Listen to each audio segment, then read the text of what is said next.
Now while you're watching this video, please remember to like, subscribe to my channel, click the bell icon for notification of future videos, and share this video also. Thank you. Hi, how are you doing? How are you doing? Okay, bless you, bless you.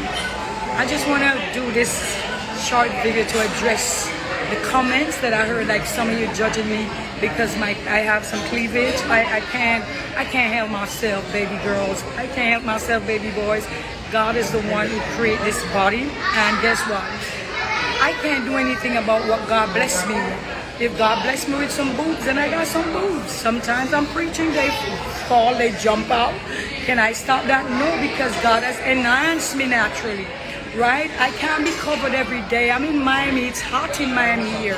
I can't be covered every day in these hot, like you won't see me on the road in the big hats that you see me preaching in, and the long dresses. If I dress like that, you say I look old. If I dress, I wear shorts and I wear shirts, like skirts. And I mean skirts, yeah? Not way up, but I wear skirt. I got tattoos, yeah? I got a few of them. So what can I do? I can't please you, baby. It's not my problem if you don't have some boobs in it, how you want to wear them, if you want to cover them, show them. God cares for what is behind the heart. The left heart right here, the left breast, I mean. Sorry, Lord Jesus.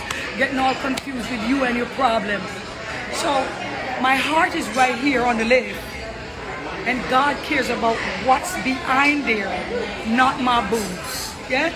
So if that's all you see, I guess they look good, right? I'm still a Christian and I do talk. Yeah? So don't get this twisted.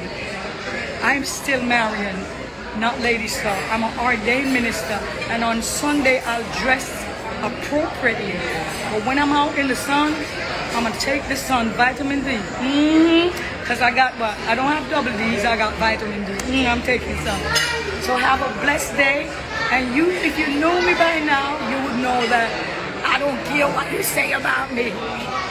You have the keys to heaven, so you can't stop me if I'm going or not. Okay? So I can't help it. I was born and blessed. I'm so blessed. And I love my body. Whatever shape, when I put on some weight, it's all right. I'm good with that. So, can you see my heart? No, you can't. But God can. Have a wonderful day. I'm having lunch. Bye-bye. Bye-bye. Okay. You could talk all you want. You can't stop me from going to heaven if I'm going. I hope I'm going. If you know me by now, you know I don't care. There's somebody calling me. This one telling me, oh, people commenting. Who cares about you comment? I don't answer to anyone. I'm sexy. I'm a sexy Christian. I like to dress sexy on my clothes. Yes, my lingerie line is lavished by Marion Marie.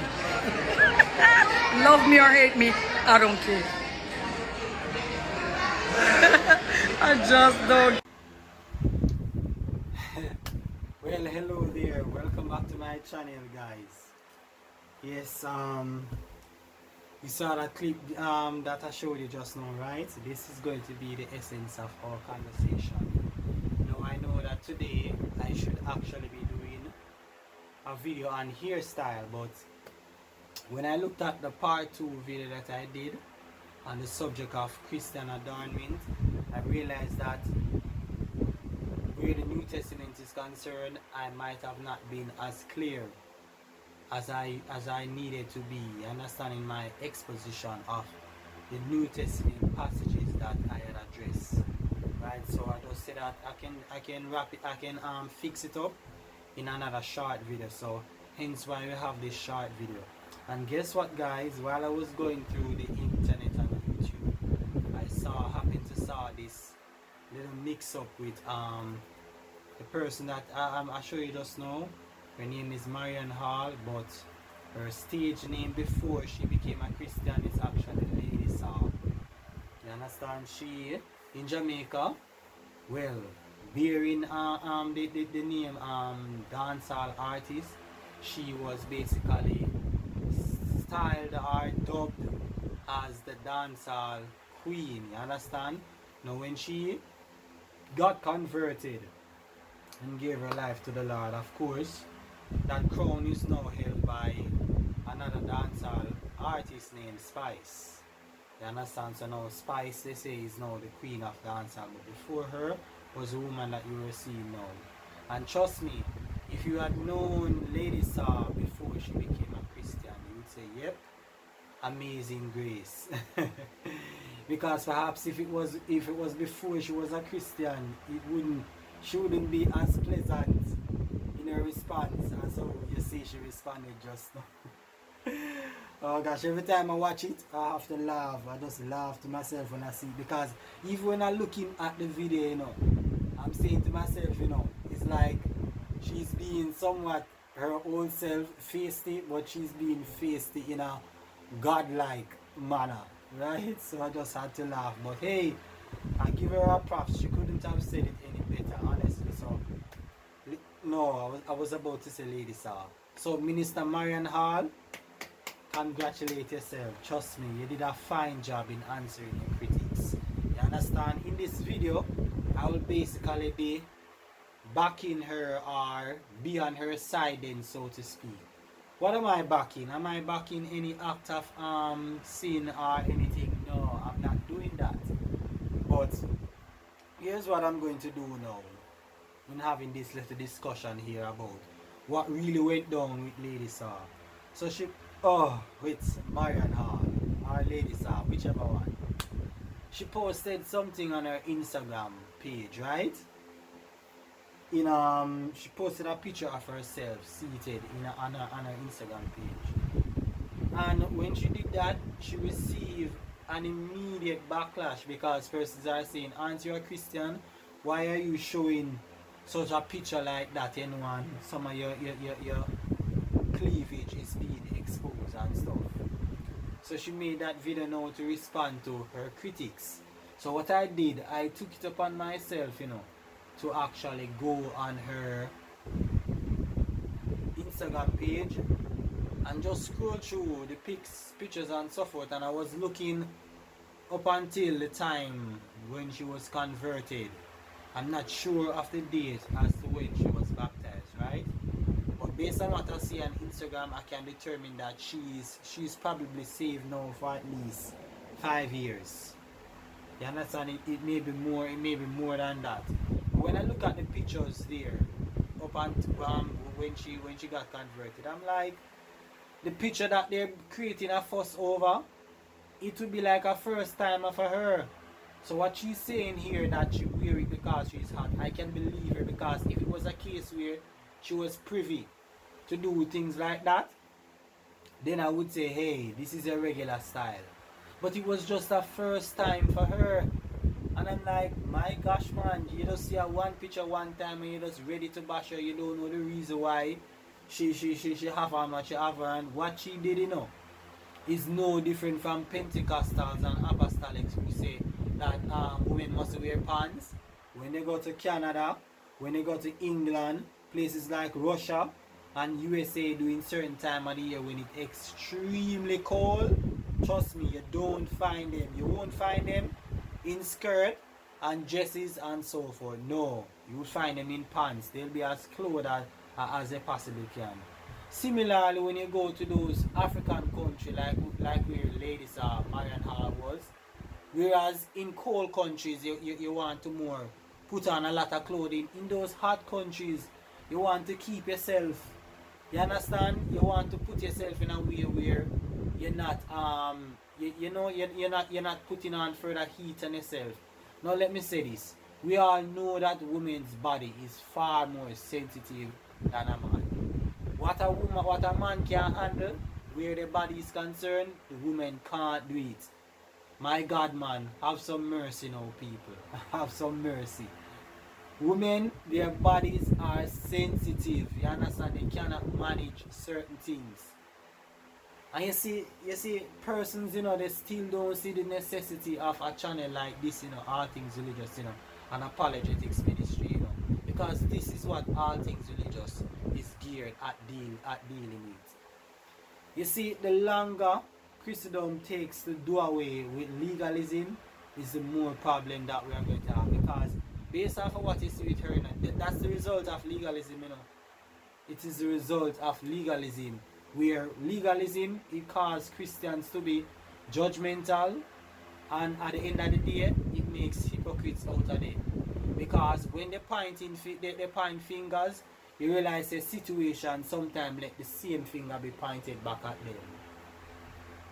You understand? Because they bind heavy burden and a lot of rules and so forth that sometimes they themselves can't even bear.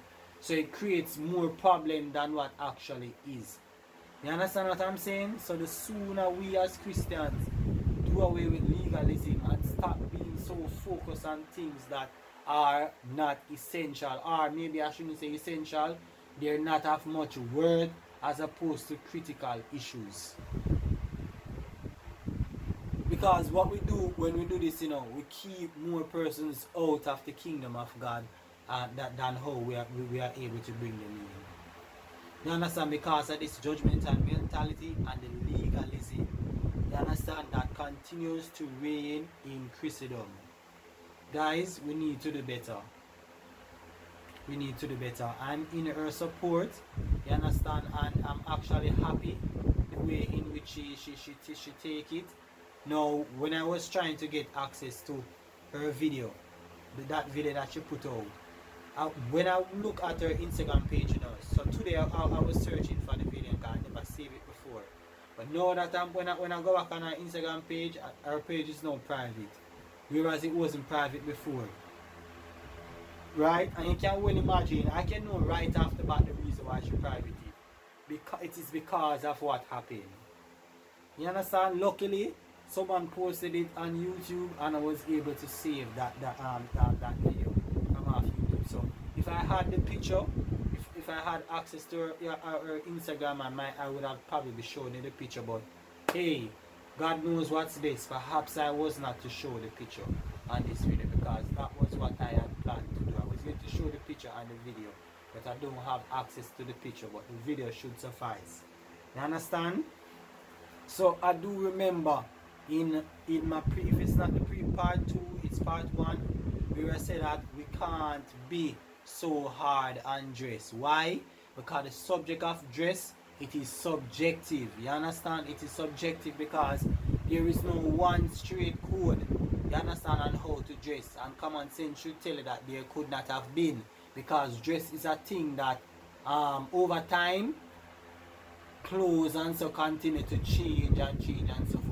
In Old Testament and some part at the time of Christ, it was just robe that they used to wear. Men wear robe and women wear robe. You never have so many stylish clothes. It was just one straight, one type of clothes.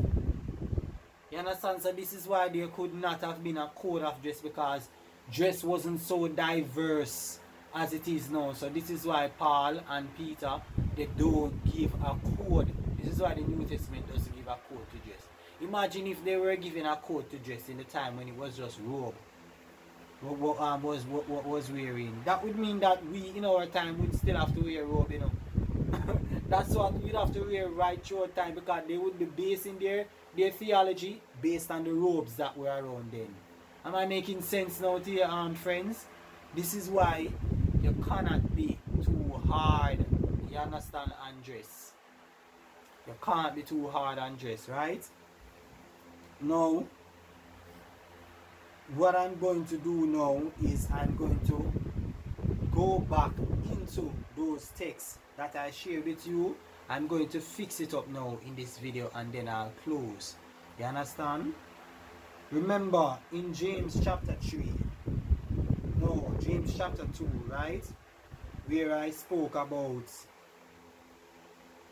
just give me a second here, guys. In James chapter 2, where Paul was talking about the aspect, no, not Paul, where James was dealing with the aspect of favoritism, right? In James chapter 2, reading from verse 3, I'm going to read from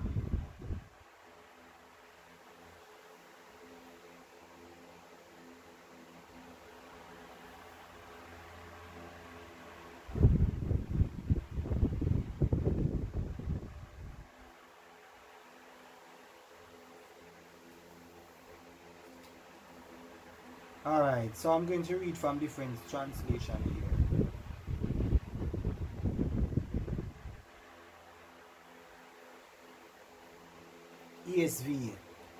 what the ESV says. James 2 verse 2. For if a man wearing a gold ring and fine clothing comes into your assembly, and a poor man in shabby clothing also comes in. The NLT says if a person comes in with if a man wearing a gold ring and fine clothes. The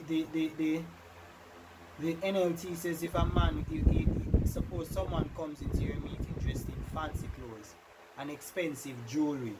Did you get that? And another comes in who is poor and dressed in dirty clothes. So one says come in with gold ring, another version say come in with expensive jewelry, right? And one say shabby clothing, and one say dirty clothing. We are going to put it into context, you know. In verse 3 ESV, and if you pay attention to the one who wears fine clothing or fancy clothes and say, you sit here in a good place, while you say to the poor man, you stand over here or sit down at my feet. Have you not then made distinction among yourselves and become judges with evil thoughts? Right, listen, my beloved brothers, has not God chosen those who are poor in the world to be rich in faith and heirs of the kingdom, which he has promised to those who love him? But you have dishonored the poor man. Are not the rich ones the ones who oppress you and the ones who drag you into courts? Right? So what James is saying here, you know, he's condemning the aspect of favoritism, showing preference to the one who comes in with either a gold ring or expensive jewelry and fancy clothes or fine clothes over the person who is poor, that is in either shabby clothing, as one translation would say, or dirty clothes, whichever one you want to put it. What this is saying, you know, that it's customary for persons to come into their assembly or synagogue or whatever in expensive jewelry and fancy clothes. But James would be talking about this if it wasn't something that actually happened. You understand, that person coming with expensive jewelry. So he's saying if you see someone coming with expensive jewelry and stuff, you understand, don't show preference over him over the person who is poor. So what the context is telling you, that it was a practice then. You understand? It was normal. And what we find James doing, we don't find James condemning it and say, hey, no one should wear jewelry or whatever, and no one should go into in their assembly wearing expensive jewelry or wearing fancy clothes and so forth. No. This is basically telling you that it's a common practice, you know, and a practice that James didn't condemn. When you go to Peter, 2 Peter chapter, no, 1 Peter, when you go to 1 Peter chapter 3, you know, I read it before too, you know, I'm just explaining it more in details. 1 Peter 3,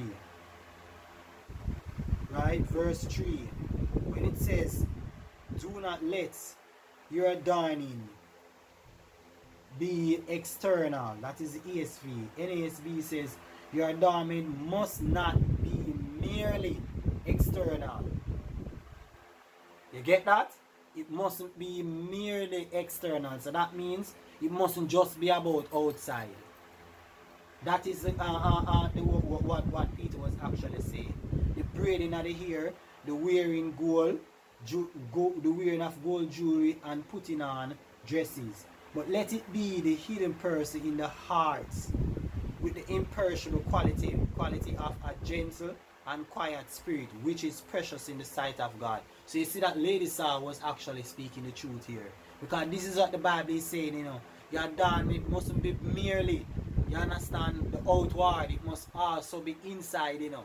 So, come on. I believe most persons come onto my channel are smart people. Does that sound to you as though Peter is saying that you shouldn't be concerned at all about the external? No. What he's saying that it mustn't just be about that, just putting on hairstyle and wearing jewelry and looking nice. It mustn't just be about that. So he doesn't have a problem with it, you know. He's just saying that it must not be just about that. So this is one of the passages along with Paul that Christians take out of context and try to outlaw dress and be hard on how people dress, and be hard on people wearing jewelry and so forth, they take the passage out of context. As I said before in my previous video. Let me continue. For in this way in former times the holy women also who hoped in God used to adorn themselves, being submissive to their own husbands. You understand? This is how the women used to do it. They focus more on the inward and not just the outward. You understand? Also being submissive to their husband. And then the other verse, verse 6, just as Sarah obeyed Abraham, calling him Lord, and you have become her children if you do what is right without being frightened by any fear. You understand? So you become a daughter of Sarah if you exemplify the attitude of Sarah in the submission, you understand, that she gives to Abraham. So Peter is trying to teach the women, say, hey, pursue righteousness. Let that be more of your focus and not just the outward adornment. You understand? And I said before in my video, you know, that notice, you know, another way the flag here should show you that they are taking it out of context. This is written primarily to women, telling them about the external here, the external, the plating of the hair and the jewelry and so forth. He was talking specifically to women. He never said men and women, you know. It's speaking specifically to women. That goes to show you that it is a cultural issue that is being addressed here. You understand? And when we look in our day, it is not abnormal for women to want to look nice and so forth. So it was back in the day. And the reason for this too is because of us men. We like to see women look good. We like to see women look beautiful and so forth. It's normal. It is something, it is a practice from before both me and you born. You understand? Yeah, so it is a normal thing. So this is why Peter was addressing the women. Because of course we men, yeah, we dress and look nice and thing, but we don't put as much emphasis on our looks. You understand? Like women. Because in truth and reality, you don't need looks as a man to get a woman.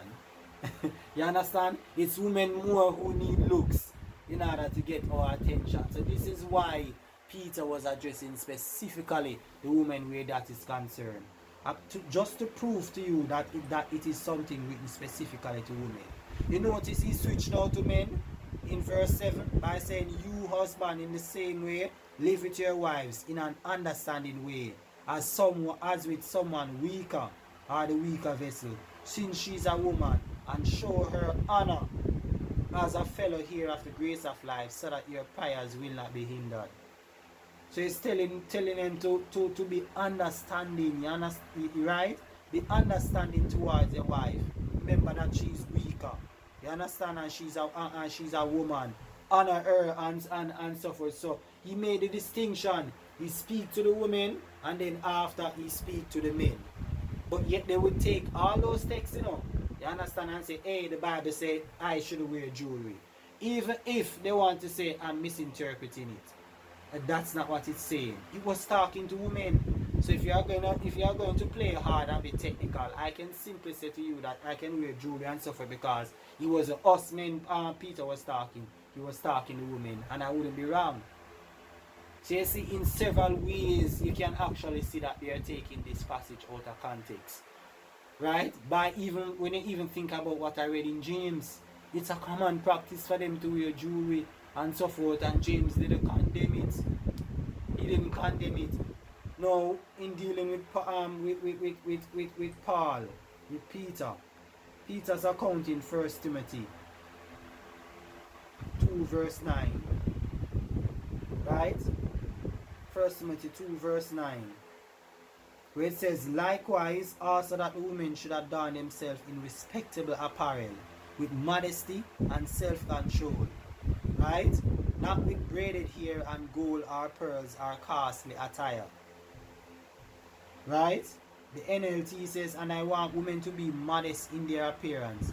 They should wear decent and appropriate clothing and not draw attention to themselves by the way they fix their hair or by wearing gold or pearls or expensive clothes. For women who claim to be devoted to God should make themselves attractive by the good things they do. You understand? The ESV says, but with that which is proper for women who profess godliness with good works. That is verse 10. So Peter is basically, Paul is basically saying the same thing, you know, as Peter, you know, even though it would want to sound as though he is basically condemning it. But remember, I shared in my previous video that the writings of Paul's, according to Peter, is sometimes hard to understand, and so as a result of that person twist it to their own destruction. You understand? But if I find Peter and I find James, that is two witnesses speaking of dress in the affirmative, there's no way the one seemingly one that is speaking against it could negate the two. There's no way. And the fact that Peter says, you understand, that we should be careful of Paul's writings, I'd rather go with Peter, what Peter is saying on the subject, over what Paul says, considering that Peter speaks a bit more on it than Paul. What say you? What says you? So there you have it, guys. That's the word of God for you, you know. That's the word of God for you. Women can braid their hair if they want to, as I showed you. The Bible is only saying that let it don't be merely about outside. They can braid their hair if they want to, they plait it whatever they want to. If they want to wear jewelry, if they want to wear nice clothes and so forth, they can do all of those things. If they want to wear, you understand, pearls, whatever they want to wear, you understand, there is absolutely no sin in it whatsoever. But they must be modest in it, exercising self-control, not overdo it. This is what the Bible is actually saying here. So Lady Song is basically right in what she's saying. It is about what is in the heart. That is what I read from Peter.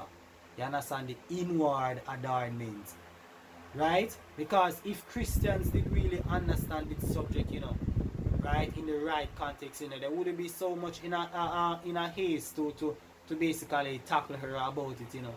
When you look on her Instagram page, you don't find nothing like that. It's like a first time for her. And the poor woman was hot.